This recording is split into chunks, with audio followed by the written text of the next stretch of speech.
Bonjour, donc dans cette vidéo, on va voir comment l'immunité adaptative est utilisée depuis les années 1980 en santé humaine pour protéger les vies humaines. Donc dans un premier temps, on va voir la mémoire immunitaire et la vaccination, et dans un deuxième temps, on va voir l'immunité collective. Et dans ces deux éléments, on va répondre aux questions, comment fonctionnent les vaccins et quelles sont plutôt leurs utilités. On verra que c'est plus utile que ce qu'on pense. Alors, pour comprendre comment fonctionne la vaccination, la première chose à comprendre, c'est comprendre comment fonctionne la mémoire immunitaire. Donc, je vous ai mis ici un graphique qui est important qu'on peut très bien vous demander d'analyser. Vous avez ici en ordonnée le taux plasmatique d'anticorps, c'est-à-dire la concentration d'anticorps qui vont être dirigés contre un antigène. Ici, l'antigène c'est X, ici l'antigène c'est Y. Et en ordonnée, vous avez le temps en jours. Chez une personne, donc la courbe en rouge, c'est après un premier contact avec l'antigène X. Donc on met l'antigène X dans le corps. Donc l'antigène, je vous rappelle que c'est les protéines qui sont à la surface du virus ou de la bactérie. Donc on met l'antigène X dans le corps et on observe au bout de combien de temps on a des anticorps anti-X. Et donc on s'observe soit que lorsque c'est un premier contact avec l'antigène, on a besoin d'avoir une semaine avant qu'il y ait production d'anticorps. Donc on en a déjà parlé que cette étape de sélection, amplification, différenciation des lymphocytes prenait une semaine. Donc c'est tout à fait cohérent avec ce que vous avez vu jusque-là. Donc une semaine après, on commence à avoir production d'anticorps et on a production d'une certaine quantité d'anticorps. Et puis après, vu qu'il n'y a plus d'autres contacts avec l'antigène, le nombre d'anticorps diminue. Le corps considère que le danger a été éliminé. Ensuite, on remet le même individu en contact avec le même antigène. On lui fait une deuxième injection de l'antigène. Et là, ce que l'on observe, c'est la courbe verte. Et il y a deux éléments qui sont très importants dans cette courbe verte. Le premier, c'est que le délai avant la production d'anticorps, il est très très court. Vous voyez qu'ici, ça va être plutôt 1 ou 2 jours, alors qu'ici, on avait 7 jours. Et deuxième chose, la quantité d'anticorps produite, elle est beaucoup plus importante. Ici, on est à 1000 dans une unité arbitraire, mais en tout cas, ici, on est à 1000, alors qu'ici, on était à 10. Donc, on a 100 fois plus d'anticorps qui sont produits et beaucoup plus rapidement. Et ça, c'est permis grâce à certaines cellules dont on avait parlé très rapidement, c'est les cellules mémoire. Donc, on avait dit qu'il y avait des lymphocytes B mémoire, des lymphocytes T CD4 mémoire et des lymphocytes T CD8 mémoire. Ce qui se passe pendant ce deuxième contact avec l'antigène, c'est qu'on n'a plus besoin d'avoir cette étape de sélection, d'amplification. On a les cellules présentatrices d'antigènes qui vont directement présenter l'antigène, donc l'antigène X, aux lymphocytes mémoire. Et quand elles vont rencontrer un lymphocyte mémoire qui possède un récepteur anti-antigène X, ce sont les lymphocytes mémoire qui vont subir une amplification et une différenciation. Et ça va permettre, donc en fait la mémoire immunitaire, ça va reprendre ici, il n'y aura pas cette première phase de sélection. Et ça va permettre d'avoir une réaction qui est beaucoup plus rapide, vu qu'il n'y a pas la phase de sélection, et beaucoup plus efficace. On va avoir beaucoup plus de production d'anticorps. Et donc j'aime bien ce graphique parce qu'on voit aussi que quand on injecte un autre anticorps Y, on a toujours la même courbe qu'une courbe après un premier contact. Donc c'est vraiment parce qu'il y a ces cellules mémoire qui sont dirigées contre l'antigène X, que l'on peut avoir une réponse qui est beaucoup plus efficace et beaucoup plus rapide. Et cette rapidité et cette efficacité, ça va être un facteur très important, notamment face à des maladies qui sont mortelles. Donc c'est ce qu'on va voir tout de suite par rapport à la vaccination. Donc le deuxième point, une fois qu'on a compris comment fonctionnait cette réponse immunitaire, que cette mémoire immunitaire, elle était très efficace et très rapide, on va chercher à comprendre ce que c'est que la vaccination. Donc, je vous ai mis ici cette expérience historique de Pasteur qu'il a fait en 1885. Donc, il a ici une culture fraîche de bactéries de choléra. Il les injecte à des poules. 2 jours après, les poules sont mortes. Et il a une culture vieillie, c'est-à-dire qu'il a laissé sa culture à l'air libre pendant 2 semaines. Toujours les mêmes bactéries de choléra. Il les injecte à d'autres poules et il s'aperçoit qu'après une semaine, elles sont encore en vie. Ensuite, il injecte une culture fraîche de bactéries choléra, et il s'aperçoit qu'après 2 jours, elles sont aussi encore en vie, alors que normalement, une injection de culture fraîche induit la mort des poules. Et donc, ce qui se passe ici, par rapport à vos connaissances, ce qui se passe, c'est que la deuxième injection, ça correspond à ce dont on a parlé ici. Les poules, elles ne sont pas naïves, et donc très très rapidement, elles vont mettre en place, ce qui va être mis en place, c'est les cellules mémoire de la réponse immunitaire, qui vont déclencher une réponse immunitaire très très importante et très très rapidement. Et l'efficacité et la rapidité de la réponse immunitaire va permettre à l'organisme d'éliminer les bactéries qui étaient très virulentes. Donc virulence, en fait, ici, on parle pas de virulence. La culture vieillit, ce qui se passe, c'est que ce sont des bactéries, parce qu'elles ont été affaiblies, qui se multiplient moins rapidement. Donc c'est là qu'on comprend vraiment l'histoire de course-poursuite entre la multiplication des bactéries ou des virus et l'efficacité de la réponse immunitaire. Ce qui va déterminer la mort ou la vie des poules, c'est le fait que la bactérie, ici, la bactérie vieillit, elle se multiplie pas assez vite. Du coup, la faible première réponse immunitaire va suffire à éliminer la bactérie. Et puis ici, quand on met une bactérie qui est plus virulente, eh bien le corps a déjà rencontré cette bactérie. Du coup, il va pouvoir déclencher une réponse immunitaire très rapide et très importante qui va permettre l'élimination d'une culture bactérienne virulente.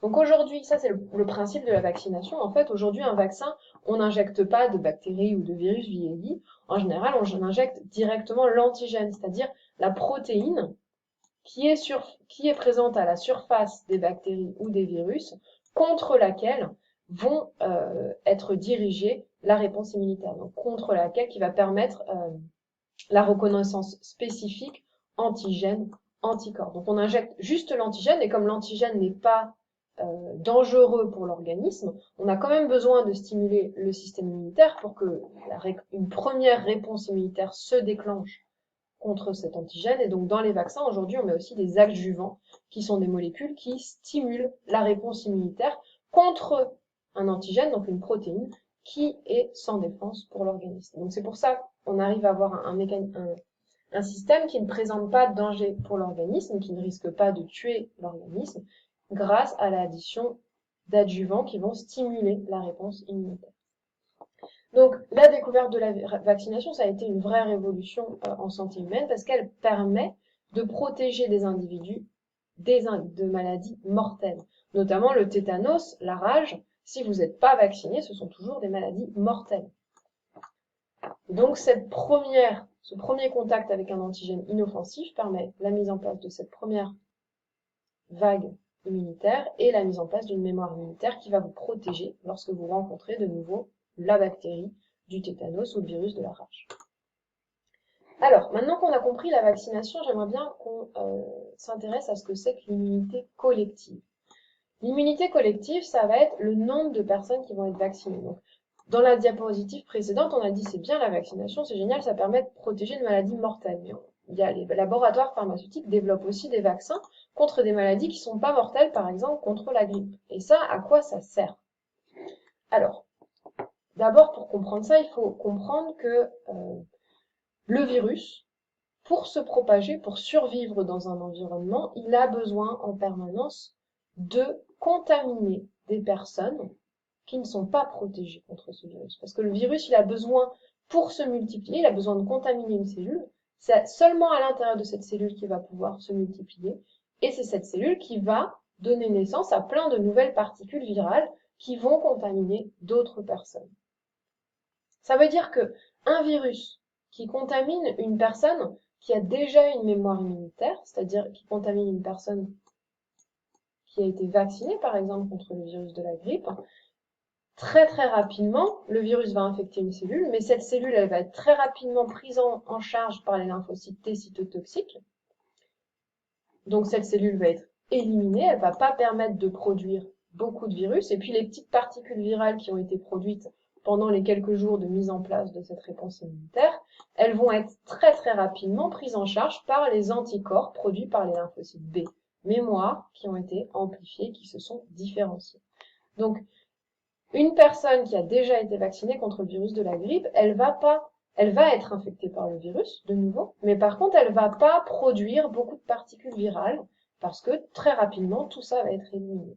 La conséquence, c'est que cette personne, elle ne va pas participer à la dissémination du virus. C'est-à-dire que le virus va arriver sur cette personne, mais la personne ne va pas produire assez de particules virales pour contaminer son entourage en éternuant, par exemple, ou en touchant des objets. Donc, l'importance ici, c'est qu'une personne vaccinée, elle ne peut pas propager le virus. Et ainsi, en ne permettant pas la propagation du virus, elle protège son entourage. Alors la question, c'est combien de personnes vaccinées on a besoin pour protéger la population? Parce qu'en fait, dans la population, il y a des personnes à risque. Souvent, les tout petits enfants, les enfants moins de 2 ans, ils n'ont pas du tout cette mémoire immunitaire.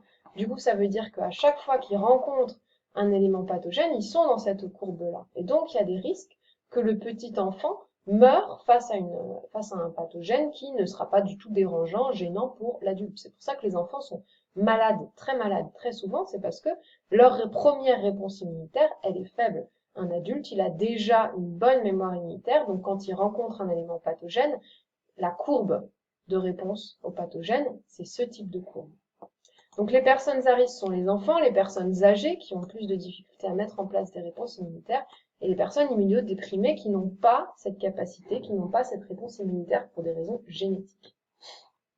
Donc, là, c'est ce que l'on observe dans une population où il y a 0% de la population qui est vaccinée. Donc les personnes non vaccinées, le virus peut se reproduire à l'intérieur et contaminer. Donc ce qui est dessiné en rouge, c'est la dissémination du virus de personne à personne en raison de contacts humains.